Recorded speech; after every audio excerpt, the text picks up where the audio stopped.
les questions. Enfin, on en avait une chacune à peu près de questions. Nous, c'est la même. Allez-y. Mettez-vous là et moi je me mets là. Allez. On a que 2 ou 3 questions, c'est très rapide. En fait, on tient un blog qui va suivre tout le festival, ainsi qu'un journal sur format papier. Donc voilà, je trouve ça que c'est intéressant d'avoir une petite vidéo. D'accord. Ok, bon, c'est parti, ça filme? Oui. Ouais. Alors bonjour Monsieur Roussillon. Bonjour.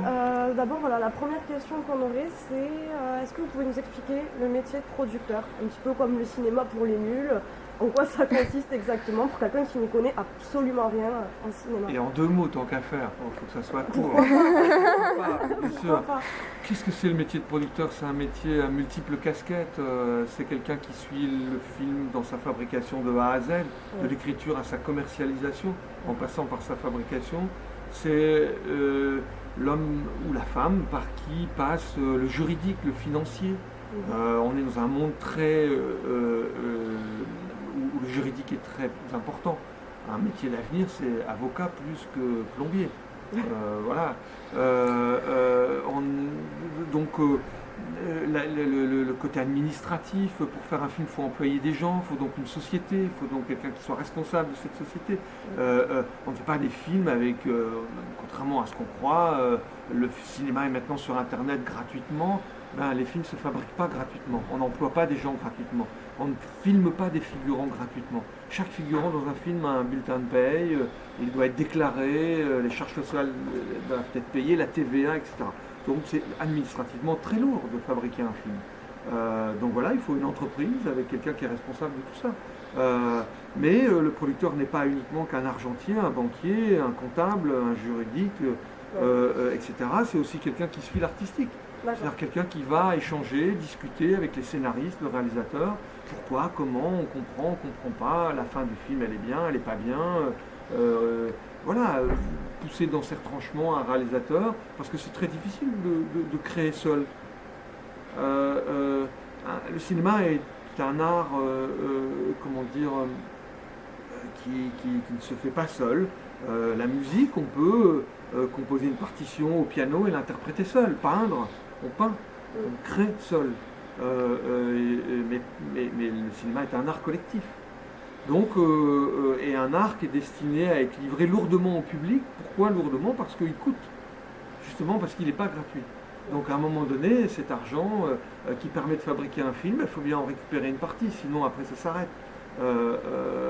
Donc voilà, le producteur est un peu comme un entraîneur de foot. Est-ce qu'une équipe de foot peut gagner sans son entraîneur? Est-ce que l'équipe est capable de s'auto-entraîner, s'auto-stimuler? Non, il y a quelqu'un extérieur qui dit vous êtes tous mauvais, je rentre, démerdez-vous. Donc qui booste, qui engueule, qui secoue, ou qui prête son épaule pour qu'on puisse poser la tête sur l'épaule et de dire mais si, mais non, c'est toi le meilleur, t'as très bien joué, c'est très bien, etc. À la fois boosté, à la fois secoué, à la fois cajolé, rassuré.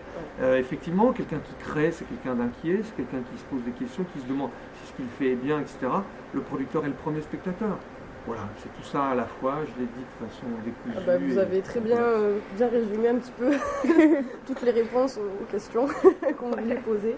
Après, c'était quoi votre question, les filles? Non, par rapport au scénario, comment vous faites pour les choisir?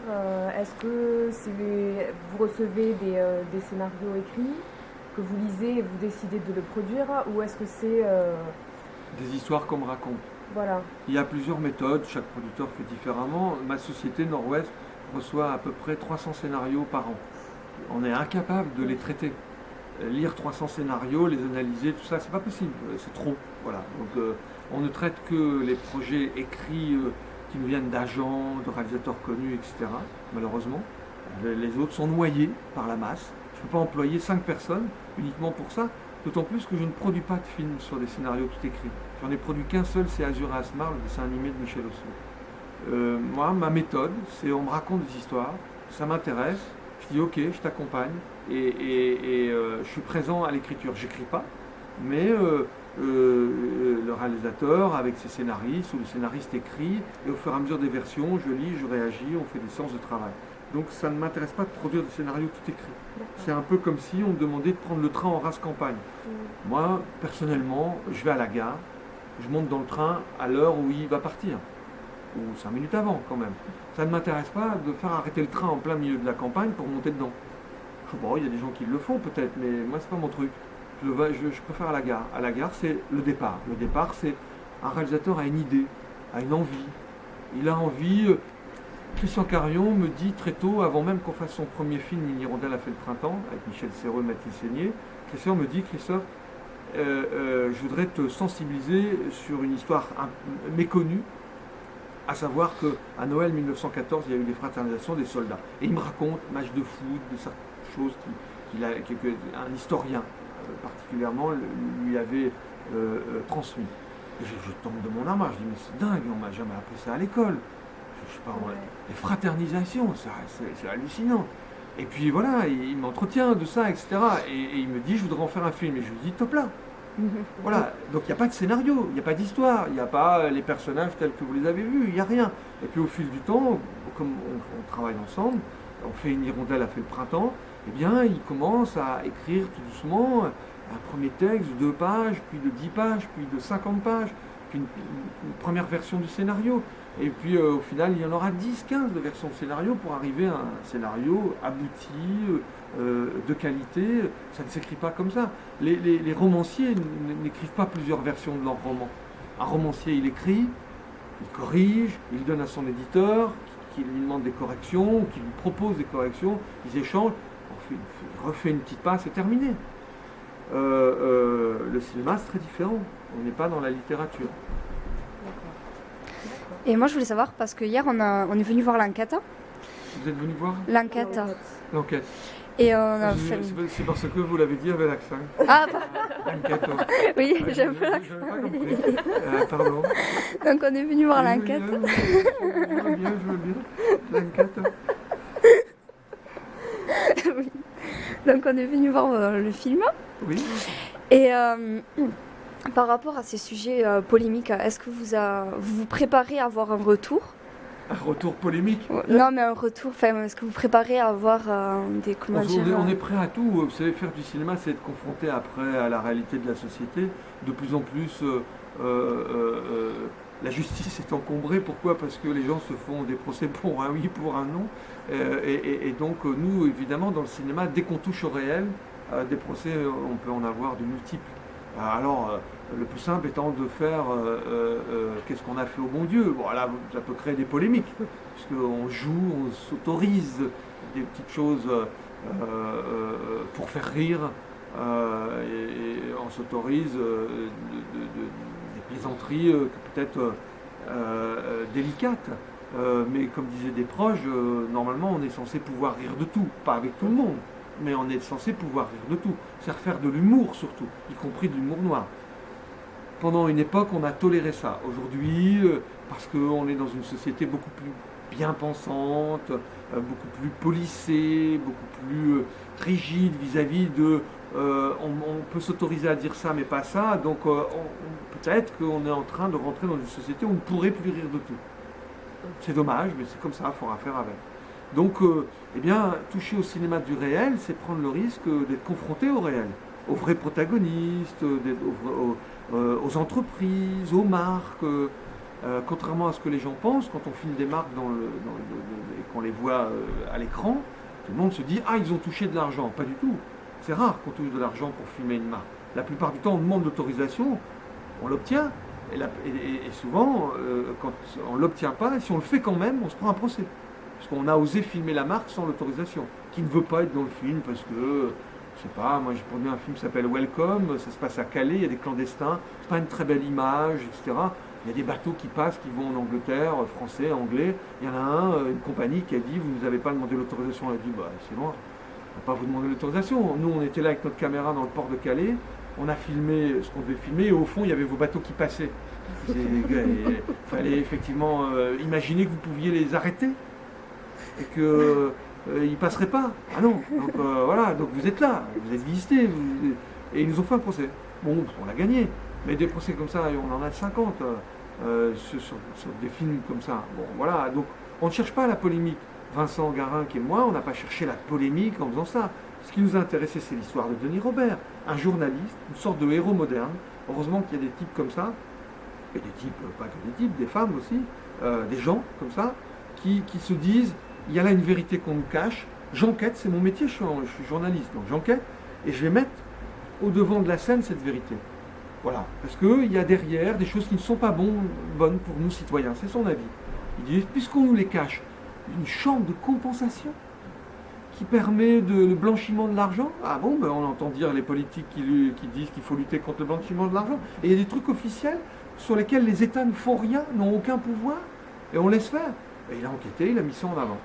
Voilà, nous c'est ça qui nous intéressait. C'est pas la polémique, c'est l'histoire de ce héros moderne, l'histoire de cet homme qui d'ailleurs du coup se retrouve dans une situation personnelle, dramatique, tellement il se prend de procès, tellement il a bousculé sa famille, sa relation avec sa femme, ses enfants, sa fille qui devient anorexique à cause de ça. C'est ça qui nous intéressait, l'humain.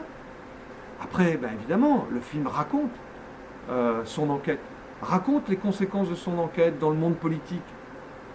Villepin, Sarkozy, Villepin, candidat potentiel à l'élection présidentielle, Sarkozy, candidat déclaré, Villepin dans le camp Chirac, Sarkozy ennemi juré.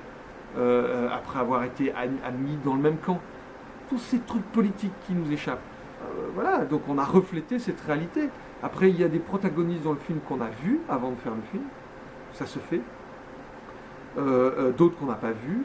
Et surtout, nos avocats, un certain nombre de gens sur qui on s'est appuyé, nous ont guidés pour que nous ne prenions pas de risques de diffamation, d'atteinte à la dignité d'autrui, etc., etc.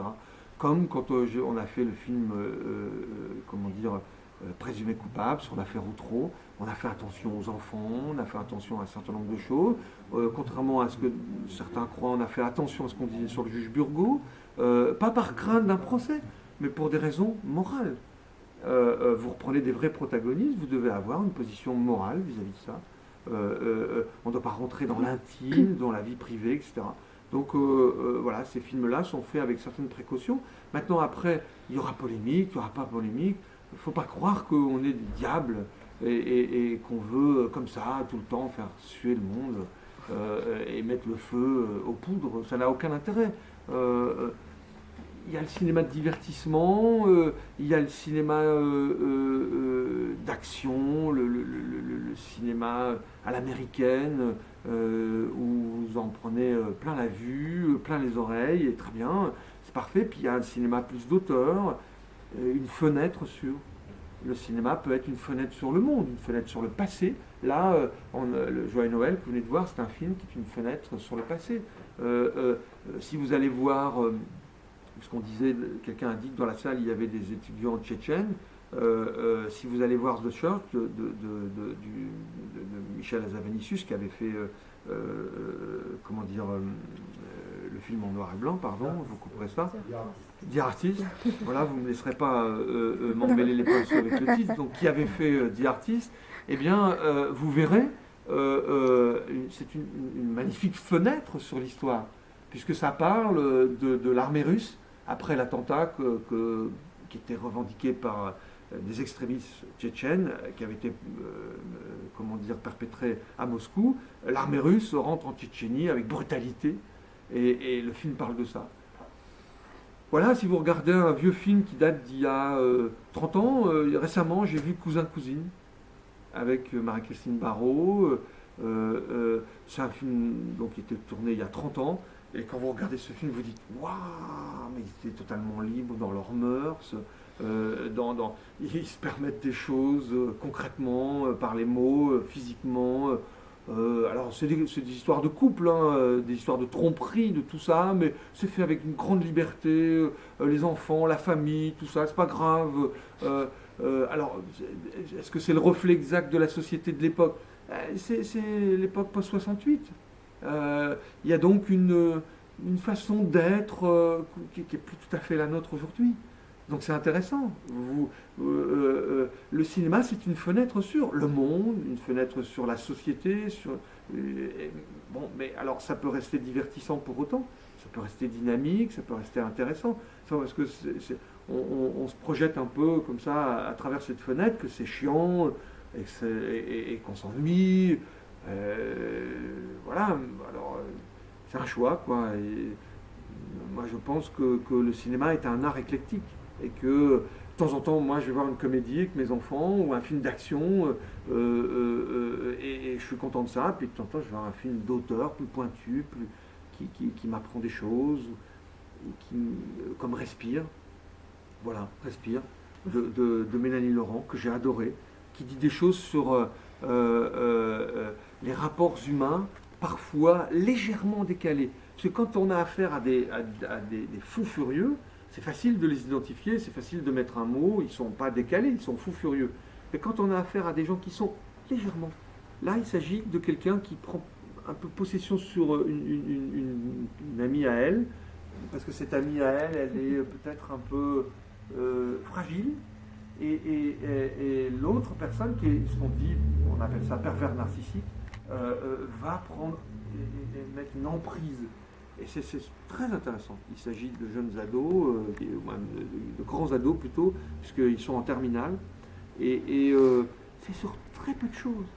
Très peu de choses, et comment ça peut dériver, comment la personne qui est sous l'emprise, tout à coup n'en peut plus, n'arrive pas à communiquer, n'arrive pas à le dire et explose.